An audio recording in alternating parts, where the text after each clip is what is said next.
Welcome into Game on Demand. I'm your program director, Ryan Porth, alongside Adam Vingan of The Athletic and Robby Stanley of NHL.com and the Locked On Predators podcast. You can also hear him on Morning Drive, weekdays 6 to 10, ESPN 102.5 The Game. We're talking Preds here in this roundtable discussion. And, guys, I want to start with last offseason. Obviously, David Poile making the big move to move PK Subban to New Jersey in a trade, and then just over a week later signing Matt Duchene. It was essentially getting rid of Subban, signing Matt Duchene, a one-for-one trade without it actually being a trade. As the NHL season is paused, 69 games through, let's start with you, Adam. Was that the right move by GM David Poile last offseason to go from Subban to Duchene, the big move last summer?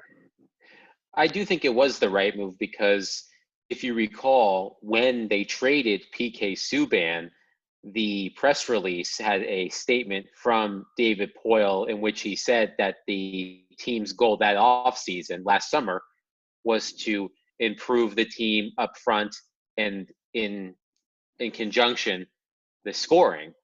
So it did make sense on paper to do that. And I do still think it was the right decision. I know Matt Duchene, much like many of the players on the team that have big salaries, did not perform up to expectations up until the point where the season was paused. But I do think it was the right idea by the Predators to bolster their forward group. The defense is weaker without PK Subban, but I think they've done as best they can to mitigate his loss. No one expected Dante Fabro, for example, to replace PK Subban, even though David Poile said the day he traded PK Subban that if it weren't for Dante Fabro, he wouldn't have felt comfortable trading PK Subban.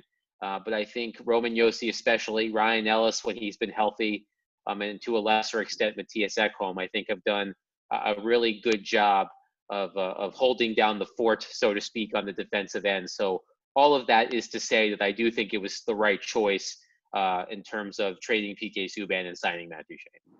Robby, what would you say to that? I would agree. I think it's the right choice, but I think it's easy to say that now when you look at the year that PK Subban's had, and he was starting to show signs of the downturn. I think last season with the Predators, injuries were a problem. He didn't have the same season that we had grown accustomed to seeing PK have.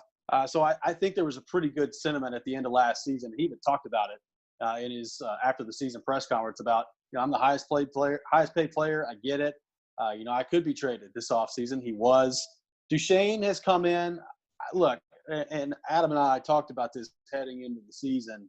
I think a lot of people, just because they wanted Matt Duchene for so long and they'd always coveted Matt Duchene for like the last 3 or 4 years. I mean, he was always involved in conversations linking him to the Predators. They had maybe this inflated idea of what he was. And that's not to say he's not a good player. I think he's a really good player, and I think he's going to be a good player for the Predators for a long time.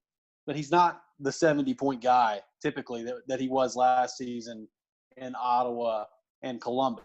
He's more, 55, 60-point guy. That's what he's been for the majority of his career. So, yes, I think it's the right move. I don't think Matt Duchene is going to be like this game breaker that's going to take the Predators over the top, though. They're still going to have to do it by committee. Well, Matt Duchene, 42 points through 66 games. If he played the full 79 with the 3 games that he missed early in the season, that would have been a 50-point pace. You don't pay $8 million for a 50-point center. And to your point, Robby, I kind of feel like if PK Subban was having a PK Subban-esque season in New Jersey, that move would have been met with a lot more maybe resistance by a lot of Preds fans right now.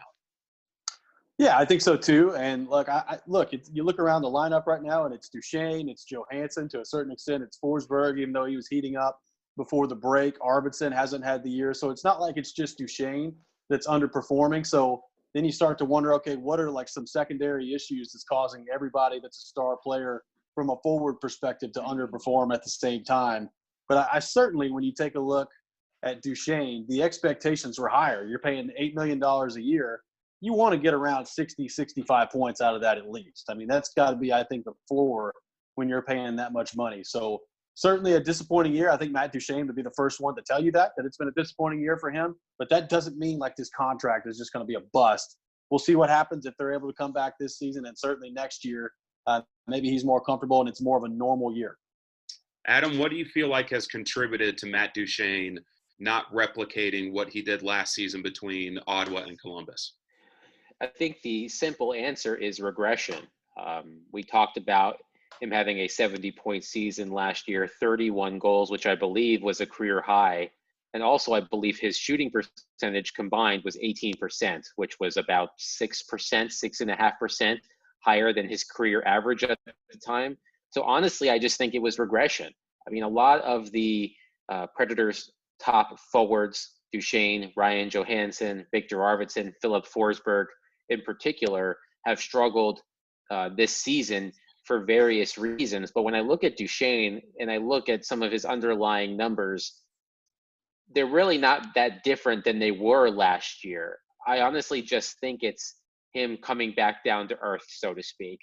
Just as Rob was saying, Matt Duchene is not a 70-point player on a regular basis. He picked a great time to have a 70-point season, and he cashed in on that in free agency. But I honestly just think it's him returning to the player that he's probably going to be, which is a 50 to 60-point scorer. I don't think he's doing anything necessarily different or worse than he did last year, except he's just not putting the puck into the net with the same frequency, but nobody expected him to when you consider his shooting percentage last year versus his career numbers overall.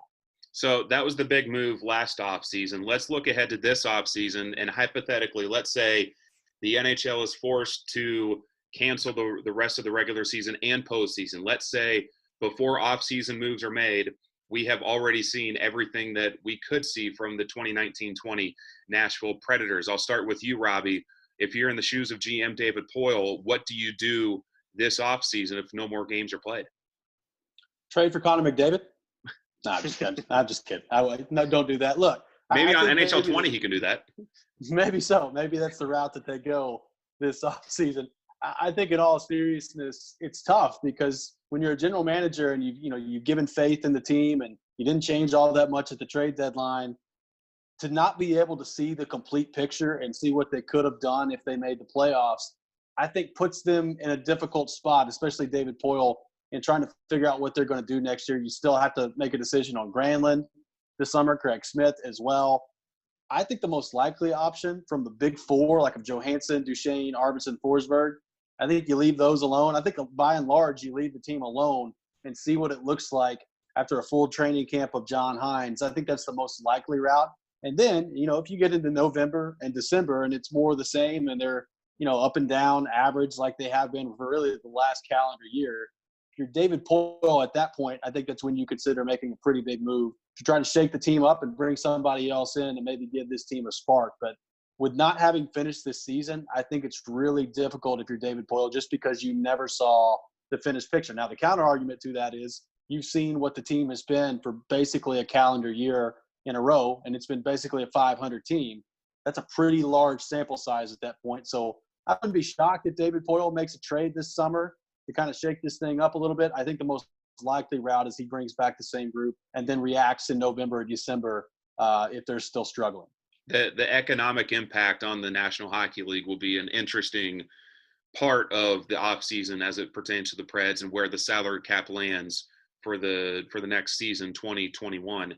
Adam, Robby mentioned it with the top four of Arvidsson, Forsberg, Johansson, and Duchene. We've talked about this before on Preds Insiders that if you were to trade Ryan Johansson or somebody else or most players on this roster, you would not be trading at an advantage if you're GM David Poile. So would you agree with Robby that keeping those guys together to see what they do with a full training camp with John Hines is probably the most likely scenario this offseason? I certainly see the argument from both sides. I would tend to agree with Robby just because, as he mentioned, you only have 28 games of a sample with John Hines as coach. The record was improved. I did a series of stories a couple of weeks ago where I compared the Predators in their 28 games under John Hines versus their 41 games this season under Peter Laviolette. And really, both offensively and defensively, the team regressed under John Hines, particularly offensively, without making it sound too simplistic or an oversimplification. I mean, the reason why the Predators' record improved under John Hines was because of the goaltending, particularly the play of UC Saros, who has been one of the best goaltenders in the NHL statistically since John Hines became coach. When Peter Laviolette was fired, he and Pecorine, UC Saros and Pecorine, were among the worst tandems in the league in terms of combined save percentage. So a drastic improvement in goaltending is really what has led to the Predators being in a playoff spot at the time where the season is paused. But back to the question at hand, I do believe that David Poile is a pretty practical individual. I wonder if he would be willing to, as Robby said, wait for a full training camp, a full preseason, and maybe a month or so of next regular season to see if things click before making a determination. But as you said, Ryan, it's going to be difficult for the Predators to trade one of those players when you consider the term and dollars on their contract. I believe Ryan Johansson has 5 more years left on his contract at $8 million per year. I mean, that's not going to be an easy contract to move, especially after Ryan Johansson is having, I think he had 36 points at the time of the pause. We talked about Matt Duchene not performing as an $8 million player. At least he performed better than Ryan Johansson. So it's going to be difficult for the Predators to get value back for those players. So I think the best avenue for David Poile to take is to hold firm over the summer, especially if the season doesn't come back, and reevaluate once we return to some semblance of normalcy. Now, before we get to an all-time draft, putting together our best lineup of the Nashville Predators, one last question for this offseason. If you had to guess today, Mikael Granlund and Craig Smith were both kept at the trade deadline by GM David Poile. This offseason, would you guess they keep Granlund, they keep Smith, they keep both, or they keep neither? Starting with you, Robby. I'm going to say Granlund is gone. Craig Smith comes back. I just think Granlund's going to cost too much money at the end of the day. I think they'd like to keep him because they like what they've seen under John Hines, but I think the money's just not going to work. So I'll say Granlund's gone. Craig Smith comes back. Adam? I would agree, just because of, as you mentioned, Ryan, the potential for the salary cap to be lower than expected because of the lost revenue, depending on what happens with the remainder of the season. I guess a wild card in this is, if a player like Philip Tomasino, for example, who had 100 points in the Ontario Hockey League, is ready for the NHL, could he be a cheaper replacement for Craig Smith, for example? Or if you feel Eeli Tolvanen is ready for NHL duty, could he replace Craig Smith? If there is any uncertainty regarding that, what you're getting out of Craig Smith, at least 20 goals every year or close to it, even though he'll be, I believe, 31 when next season starts. So as we sit here today, I would agree with Robby. I say Mikael Granlund leaves in free agency and Craig Smith returns for a lower contract than he's currently on.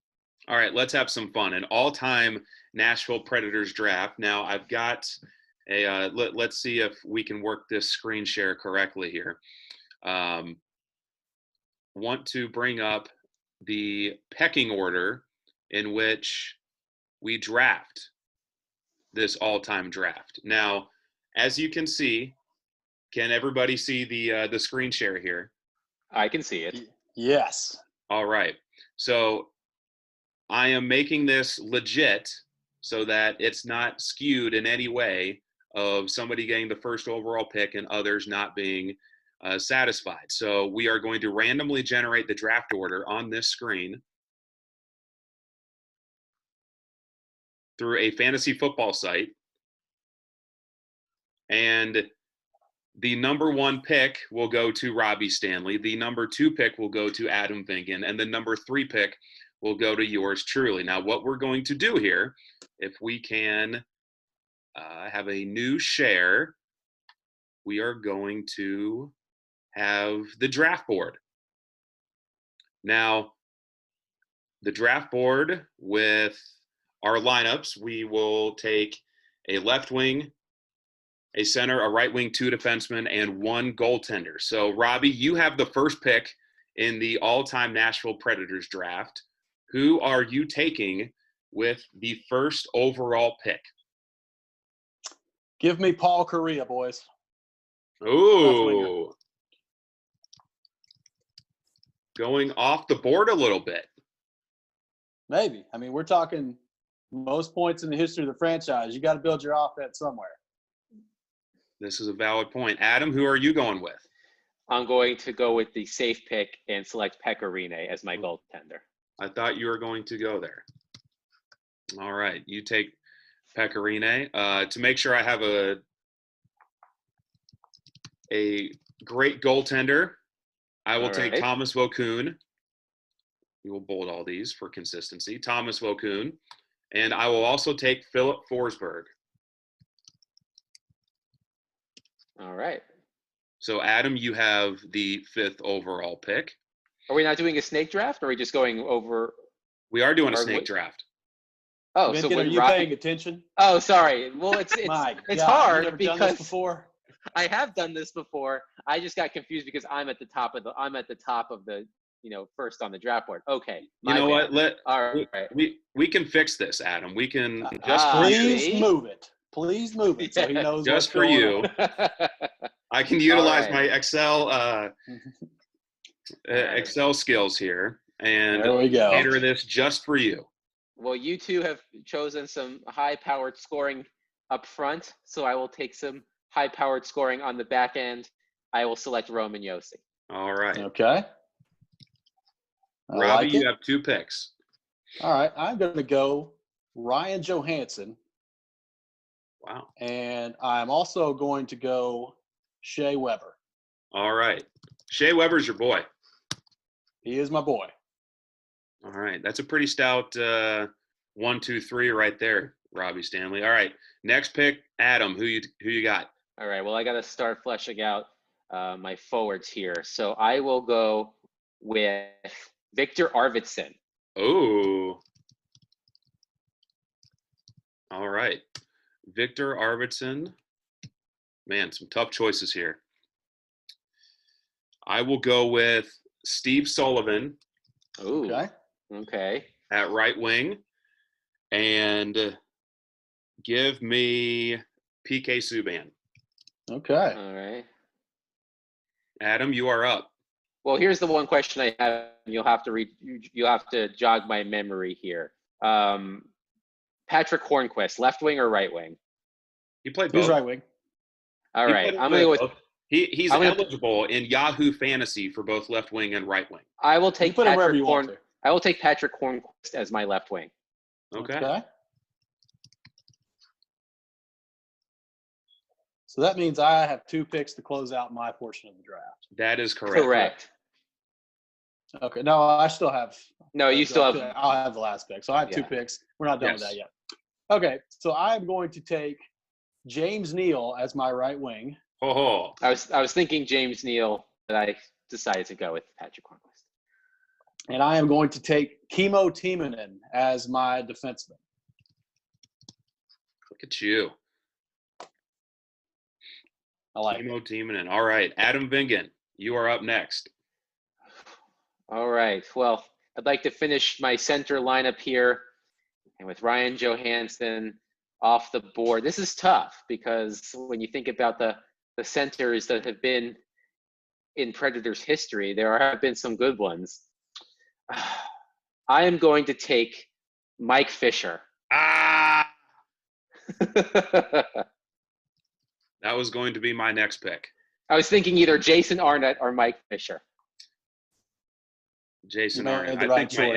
I think my internet is faster than Jason Arnott. Wow. Shade. I will take Ryan Suter. Okay. Boo. just for continuity here. And man, these aren't great options at center here. You've got Jason Arnott. You've got David Legwand. Mike Ribeiro. Yes. Jared Smithson. Vern Fiddler. Mm-hmm. Derek Roy. Ole Jokinen. Is there a clock for this? No. No. Okay. No. Just don't take all day. I'm going to throw a beer. I'm going to throw a little bit of a curveball here. All right. Okay. Now, will the jerseys on your team say F. Forsberg and P. Forsberg? No, you know who it is between 9 and 21. All right. Well, I'm going to round out my team by putting together perhaps the most dominant defensive pair in the National Hockey League. So give me Ryan Ellis. All right. Adam Vingan goes with Ryan Ellis. Robby Stanley, you have Mr. Irrelevant, that pick. Who are you going with? I do. You could go with UC Saros. You could go with Chris Mason. Could go with Dan Ellis. Devin Dubnyk. Could go with Devin Dubnyk. I'm going to take Anders Lindbach. Carter Hutton. Carter Hutton, yeah. Mike Dunham. I'm going to take UC Saros with my goal. Right. Oh, that's a good call. So as I look at these teams, I certainly have the least flashy team, I think. But we'll get pucks deep and grind you on the forecheck. You sure will. I feel pretty confident in my team. Even though Peter Forsberg only played 17 regular season games in a Preds uniform, I feel like that Forsberg to Forsberg connection with Steve Sullivan, solid back end, I'll take it. Well, I'm glad you feel confident. I feel like I would smoke y'all. Robbie's Robbie has the team with the most offensive potential for sure. I'm hoping that Roman Josi will make up for the lack of flashiness I have up front. But Patrick Hornquist and Victor Arvidsson and Mike Fisher, all of their goals will be scored from the inner slot. If you're drafting a Preds team, look, they've got defensemen, just so many defense. I mean, we didn't even pick Seth Jones. They've got so many defensemen. Yeah, we didn't even. Or Matthias Ekholm. Got to load up on the forwards. Got to load up. Like let's see who we like. Which players did we not take? That we did not take Seth Jones. We did not take Matthias Ekholm. Dan Hamhuis in his prime here. We did not take prime Dan Hamhuis. I mean, they've got a ton of defensemen. Merit Zidlicki. They got all over the place. Now, no one took Martin. No one took Martin Erat. JP Dumont. Craig Smith. Chris Scott Mason for Hal Gill. Yeah. It's disrespectful. Yeah. It was between Legwand and Arnott for that last center position, and I wanted neither, so I went with Peter Forsberg. You made the right call there, my friend. Let me tell you. So, yes. All right, we will open it up on Twitter once this is posted to vote for who had the best all-time draft lineup for Nashville Predators history. All right, let's close this out with your guys' thoughts on Preds jerseys in the past. Now, we did this last week at 1025 The Game on Twitter, where we had all the Preds fans on Twitter weigh in on their favorite Preds jerseys of all time. And it wasn't even close. The number 6 option in the poll was the black and blue third jersey. The number 11 option in the poll was the Winter Classic jersey. So we made a vote between the two, and the listeners chose the Winter Classic jersey as the best Preds jersey of all time, although it was a very close vote. Adam, which one would you take, the black and blue third jersey of the past or the Winter Classic jersey of the present? Well, that's a good question. I think I would go with the Winter Classic sweater just because perhaps it's recency bias, but I'll admit that I was a bit skeptical before the unveiling of the Winter Classic sweater. I was very pleasantly surprised by how nice it looked, and it looked even better in action. It looked great on the ice during the Winter Classic. The only thing that really looked great on the ice for the Nashville Predators during the Winter Classic. And then during the games at Bridgestone Arena where they wore them, getting a little bit closer look of them on the ice, they just really pop. I'm hoping that they adopt those and put them in their regular rotation. I think they're really sharp. The colors pop. The vintage look is nice. So I would go with the Winter Classic sweater. Robbie? Winter Classic sweater, and it's not close. Not close at all. It's not. Look, a lot of people are going to hate me for this. I'm more of a fan of the mustard than I am the black and blue. Sorry. Yeah, a lot of hate on the mustard.